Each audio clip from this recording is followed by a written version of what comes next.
আসসালামু আলাইকুম। কি অবস্থা সবার? আই হোপ সবাই সুস্থ এবং ভালো আছেন। আমিও আলহামদুলিল্লাহ বেশ ভালো আছি। ভিডিওর শুরুতে যে গাছটা দেখাচ্ছি এটা হয়তোবা অনেকেরই চেনা, আবার অনেকে চেনেন না। এটা হচ্ছে কাঁঠাল গাছ। কাঁঠাল গাছ থেকে দু ধরনের কাঁঠাল বের হয়। একটা থেকে পরিপূর্ণ কাঁঠাল তৈরি হয়, আর একটা মিস্টেক হয়ে যায়। তো যেটা মিস্টেক হয়ে যায় সেটাও কিন্তু খাওয়া যায়। অনেকের প্রশ্ন থাকতে পারে যে সেটা কিভাবে খাওয়া যায়। সেটা যখন পরিপূর্ণ হয় একটু নরম হয়ে যায় আর মিষ্টি মিষ্টি হয়ে যায়, তো খেতে ভীষণ ভালো লাগে। সেটারও কিন্তু একটা নাম আছে। আমাদের গ্রাম অঞ্চলে আমরা সেটাকে মুচি বলি, কোথায় কি বলে আমার জানা নেই। তবে এটা বিশেষ করে ভর্তা তৈরি করে খেতে ভীষণ ভালো লাগে। লবণ মরিচ দিয়ে তেঁতুল মেখে খেতে ভীষণ ভালো লাগে, খুবই অসাধারণ হয়। কে কখনো খেয়েছেন কিনা আমাকে অবশ্যই কমেন্টের মাধ্যমে জানাবেন। অবশ্য যাদের বাড়িতে কাঁঠাল গাছ আছে তারা অবশ্য বুঝতে পারবেন। এবার যে গাছটা দেখাচ্ছি এই গাছটা দেখতে অনেক সুন্দর লাগছে, তাই না? এই গাছটা সত্যিই অনেক সুন্দর। এটাকে আমরা কালী কচু বলি। এই পাতার সুন্দর একটা গ্রান আছে। এটা আলু দিয়ে ভাজি করে খেতে ভীষণ ভালো লাগে। আর এই পাতাটা শারীরিক অনেক উপকার করে। বিশেষ করে যাদের ডায়াবেটিক্স আছে তারা এই পাতাটা প্রতিদিন সকালে খালি পেটে খেলে তাদের শারীরিক অনেক উপকার হয়। এই গাছটার কখনো কেউ যত্ন নেয়নি, কিন্তু এই গাছটা কত সুন্দরভাবে এখানে হয়ে আছে। এটাকে অনেকে জংলা গাছ বলে। বাড়িতে যখন আমরা যত্ন করে গাছ লাগাই তখন আর সে গাছটা হয় না, কিন্তু এখানে কত সুন্দরভাবে গাছটা হয়ে আছে। কোনো যত্ন নেই, কিছু নেই। যাই হোক, অনেক কথা বলে ফেলেছি। এগুলা হচ্ছে টাকি মাছ, সাথে আছে শিং মাছ। এই মাছগুলা শীতকালেই বেশিরভাগ পাওয়া যায়, আর এই মাছের কিন্তু অনেক দাম। এটাকে আমরা জিওল মাছ বলি, আবার টাকি মাছ বলি। অনেক জায়গায় অনেক নামেই এই মাছ পরিচিত, আবার কেউ লাঠি মাছ বলে। তো এক এক জায়গায় এক এক রকমের নাম।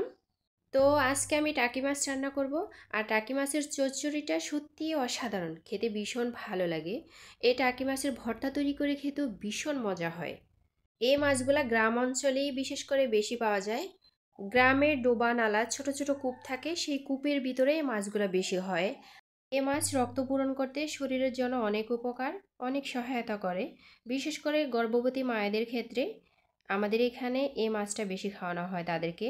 এই মাছ অনেকের পছন্দ না, কিন্তু আমি সব খাবার খাই, আমার ভিতরে কোনো বাছগোছ নেই।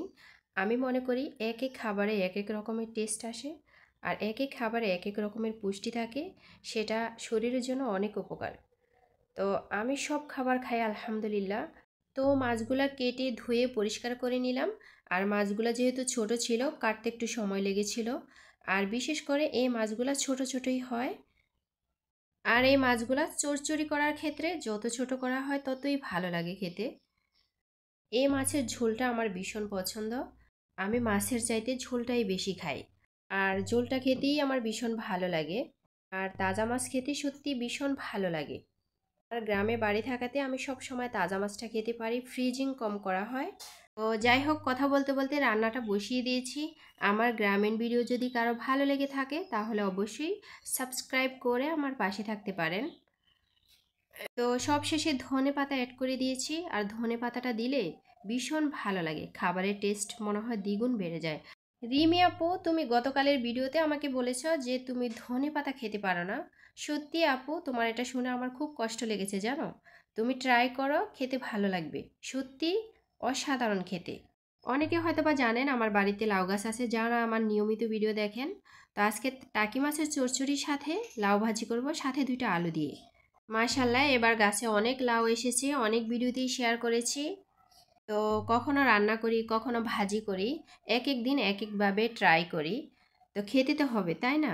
তো সেই সাথে ডাল রান্না করতেছি। আর টাকি মাছের চচ্চড়ি সেটা আগেই রান্না করে ফেলেছি, সেটা ভিডিওর শুরুতেই দেখিয়ে দিয়েছি। আর যেদিন ডাল রান্না করি সেই সাথে ভর্তা অথবা ভাজি 2টার একটা করে নিই। তো কথা বলতে বলতে আমার ডাল রান্না হয়ে গেল। তো এবার বসিয়ে দিব ভাজি। আর লাউ ভাজিটা করলে সহজে পানি শুকায় না, জাল দিতে দিতে অস্থির হয়ে যায়। তো আজকের মতো এখান থেকে বিদায় নিতেছি। সবাই ভালো থাকবেন, দেখা হবে পরের কোনো ভিডিওতে। আসসালামু আলাইকুম, আল্লাহ হাফেজ।